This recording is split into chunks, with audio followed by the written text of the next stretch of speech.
السلام علیکم dear students, امید ہے کہ آپ سب خیریت سے ہوں گے۔ آج ہم 26-21 کوڈ کو اسٹارٹ کرنے جا رہے ہیں، جس کا لیکچر نمبر 1 ہے اور چیپٹر نمبر 1 دعوت۔ آج ہم دعوت تبلیغ کے بارے میں پڑھیں گے کہ دعوت کیا ہے، دعوت کا لغوی معنی۔ قرآن مجید اور حدیث نبوی میں دین کی طرف بلانے کے لیے جو کلمات استعمال کیے گئے ہیں، ان میں سے ایک لفظ دعوت کا ہے۔ یہ کلمہ دعوت لفظ جو ہے وہ قرآن مجید میں 208 مرتبہ مختلف صیغوں کی صورت میں سامنے آیا ہے، جس میں 44 مرتبہ اللہ تعالیٰ اور اس کی دین کی طرف بلانے کے لیے استعمال ہوا۔ دین کے جو لغوی معنی ہیں وہ کسی اہم، قابل قدر اور بڑے کام کی طرف بلانا ہے۔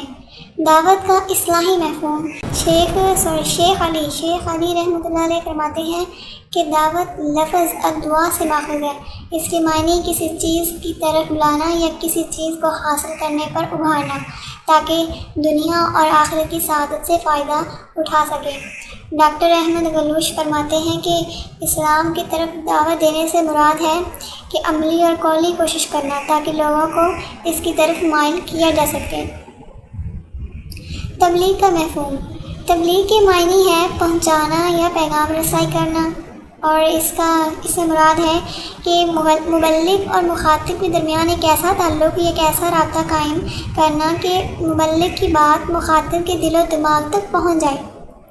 قرآن مجید میں 78 مرتبہ کلمہ تبلیغ جو ہے وہ آیا ہے۔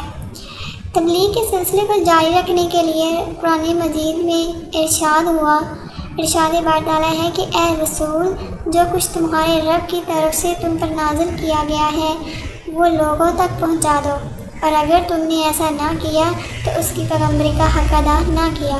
ایک حدیث مبارکہ بھی ہے کہ اللہ تعالیٰ خوش و خرم رکھے اس شخص کو جس نے ہم سے کوئی بات سنی اور اسے جیسا سنا تھا ویسا ہی دوسروں تک پہنچایا، کیونکہ بہت سے وہ لوگ ہیں جنہیں بات پہنچائی جاتی ہے، سننے والوں سے زیادہ محافظ ہوتے ہیں۔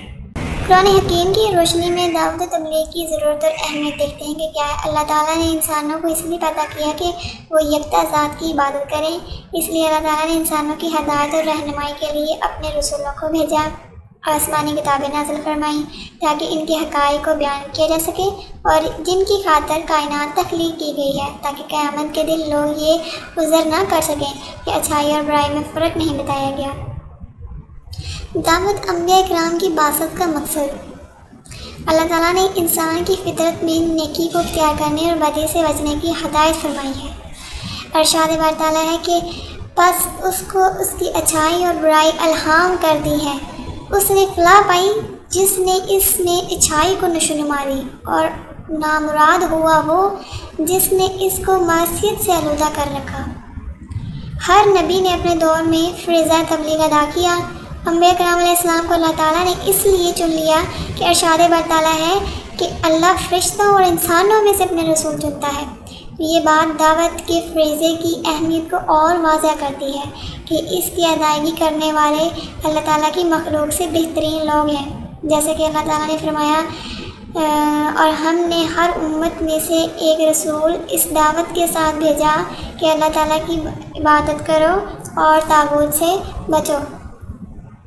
قرآن مجید میں مختلف انبیاء کرام علیہ السلام کی زبان سے یہ کہلوایا گیا ہے کہ جیسے کہ نوح علیہ السلام سے کہا گیا کہ ارشاد بار تعالیٰ ہے اور ہم نے نوح کو اس کی قوم کی طرف بھیجا، اس نے کہا اے میری قوم، تمہارے لیے اللہ کے سوا کوئی معبود نہیں، اسی کی بندگی کرو۔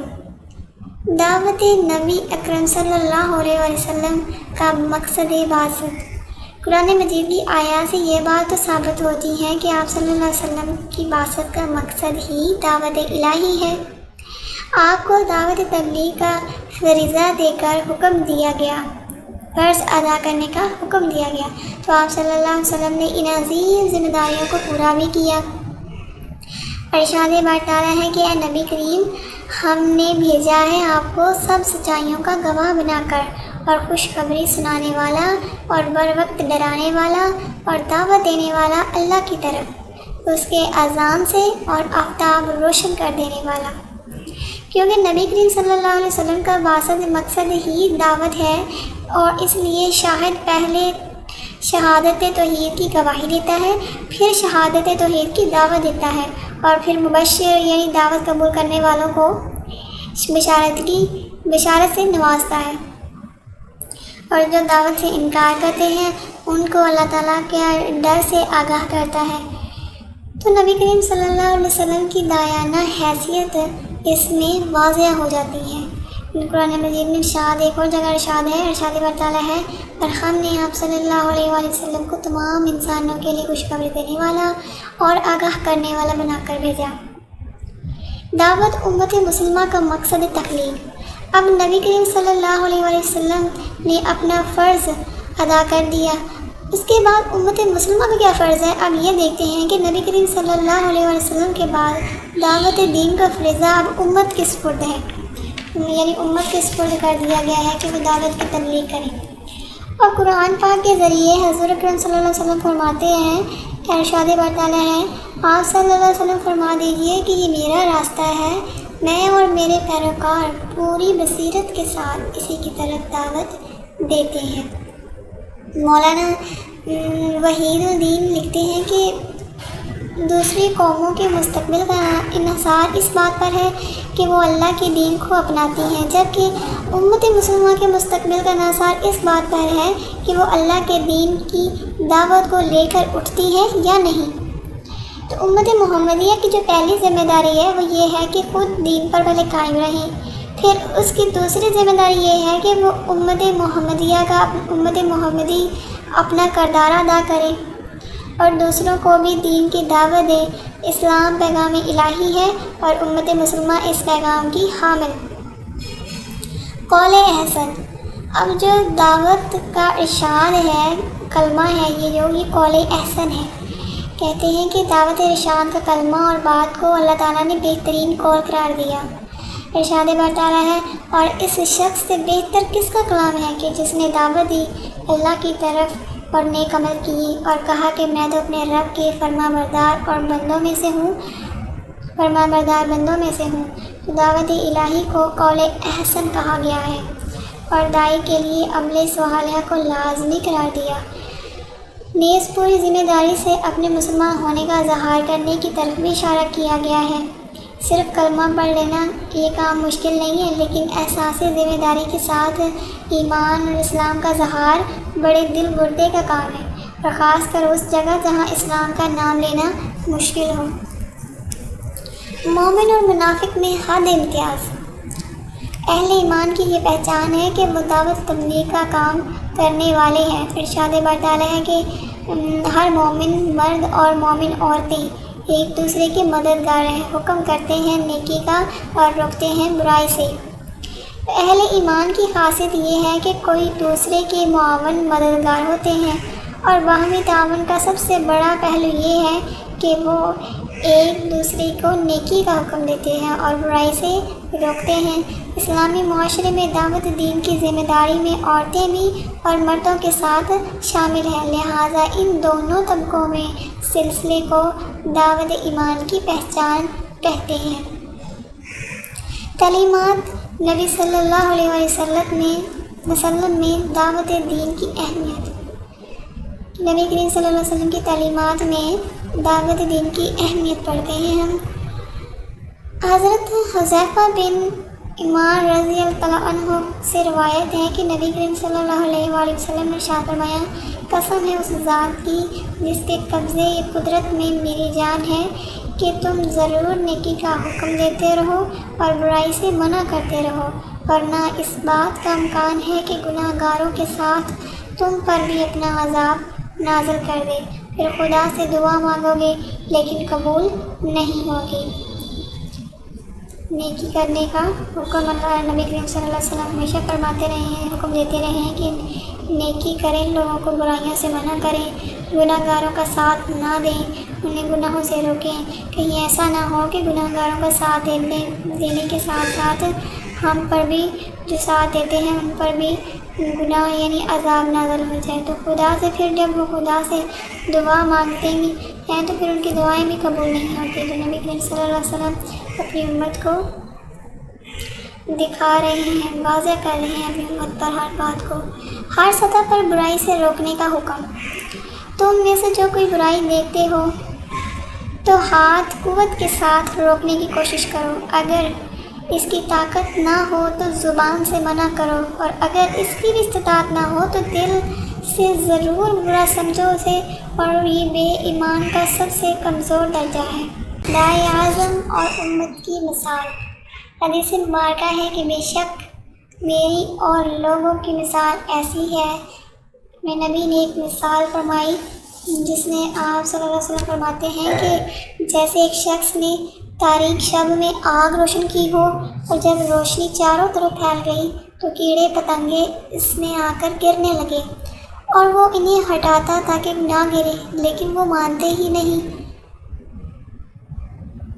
گرتے ہی جا رہے ہیں۔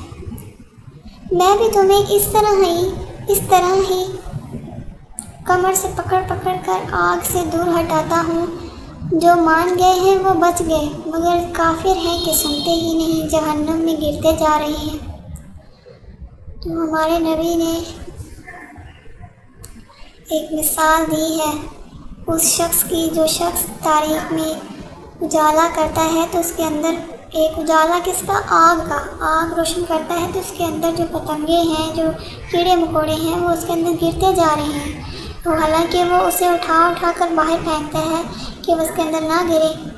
تو یہاں ہمارے نبی ہر انسان سے یہ کہہ رہے ہیں، یہ فرما رہے ہیں کہ برائی سے بچو، بار بار یہ حکم دے رہے ہیں کہ برائی سے بچو، نیکی کا کام کرو، اللہ کی عبادت کرو، اس کی ذات میں کسی کو شریک نہ ٹھہراؤ، مگر پھر کہتے ہیں کہ کافر ہیں کہ وہ سنتے ہی نہیں ہیں۔ وہ جو کافر ہیں وہ جب نہ سنیں گے تو جہنم میں ہی تو جانا ہے انہوں نے، تو پھر وہ جہنم میں گرتے جا رہے ہیں۔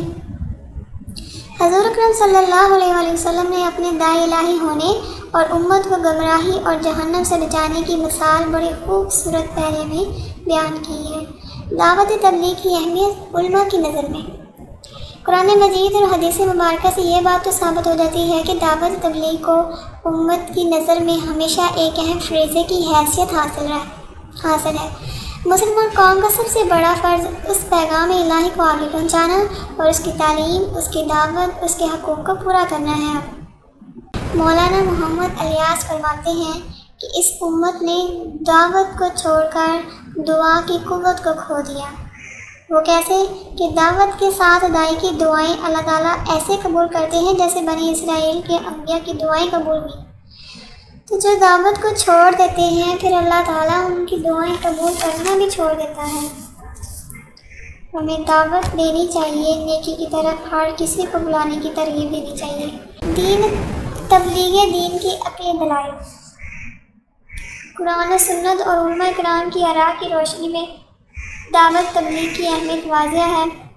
اسلام ایک تبلیغی دین ہے، اور تبلیغی مذاہب وہ ہوتا ہے جس میں سچائی کا پھیلانا اور غیر مذہب والوں کو اپنے مذہب میں لانا ایک مقدس مذہبی فضا قرار دیا گیا ہے۔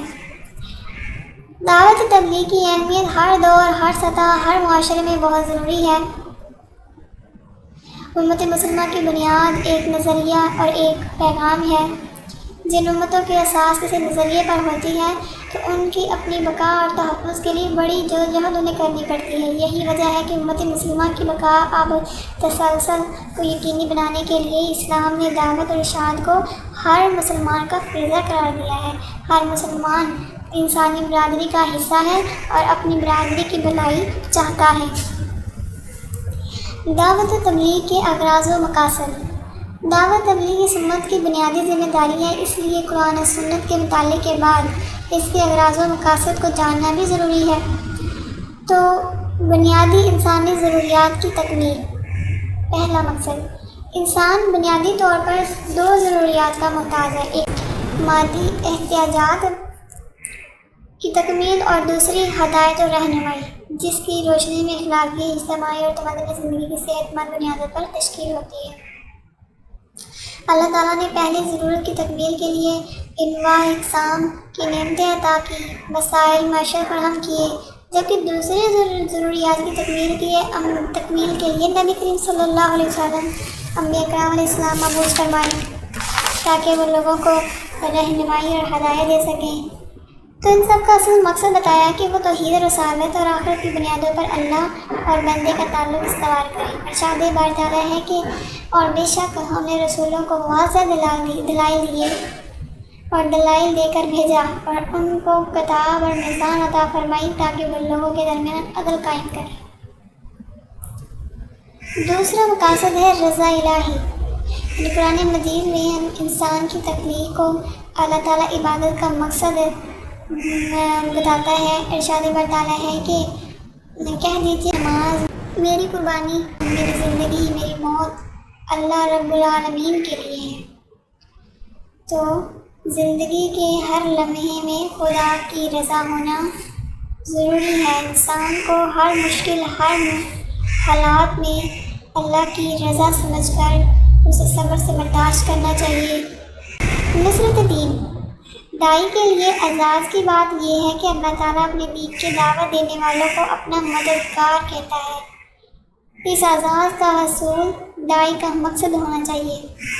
مولانا امین احسن لکھتے ہیں کہ اللہ کی مدد سے مراد اللہ کے رسول کی مدد اور اس کے دین کی تائید و حمایت ہے، جس کی دعوت لے کر رسول اٹھتا ہے، اور اللہ نے ہر قسم کی مدد سے بے نیاز ہونے کے باوجود اس کو اپنے انداز سے تعبیر فرمایا کہ یہ کام اللہ کو پسند ہے اور اس سے بندوں کو فلاح و بہبود مقصود ہے۔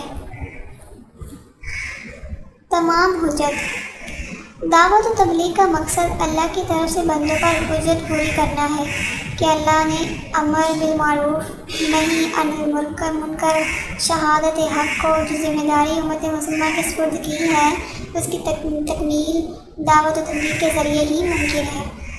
قرآن کریم خود قرآن میں ہی فرقان، نور، رحمت کو کہا گیا ہے۔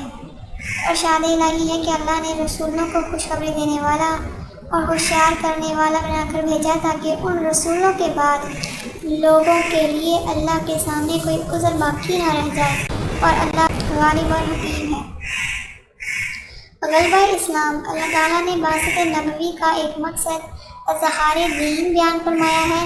ارشاد الہی ہے کہ وہی ہے جس نے اپنے رسول کو ہدایت اور دین حق کے ساتھ بھیجا تاکہ ان کو تمام ادیان پر غالب کر دے، خواہ شرکوں کو کتنا ہی ناگوار گزرے گی۔ مقصد تخلیق کی تکمیل، دعوت کی غرض یہ بھی ہے کہ انسان جس مقصد کے لیے تخلیق کیا گیا اس کو پورا کرے۔ ارشاد بانی ہے میں نے جنوں انسانوں کو صرف اس لیے پیدا کیا کہ میری بندگی کریں۔ جی عزیز اسٹوڈنٹس، ہمارا لیکچر کمپلیٹ ہوا اور ہمارا چیپٹر بھی کمپلیٹ ہو گیا۔ اگر آپ کو اس کے اندر کسی مسائل کا سامنا ہے تو آپ کمنٹ کر کے اپنا مسئلہ ضرور شیئر کریں، اور اگر آپ چاہتے ہیں کہ اگلا لیکچر آپ تک پہنچے تو آپ اس چینل کو ضرور سبسکرائب کریں۔ اللہ تعالیٰ آپ تمام اسٹوڈنٹس کو اپنے حفظ و ایمان میں رکھے۔ اللہ حافظ۔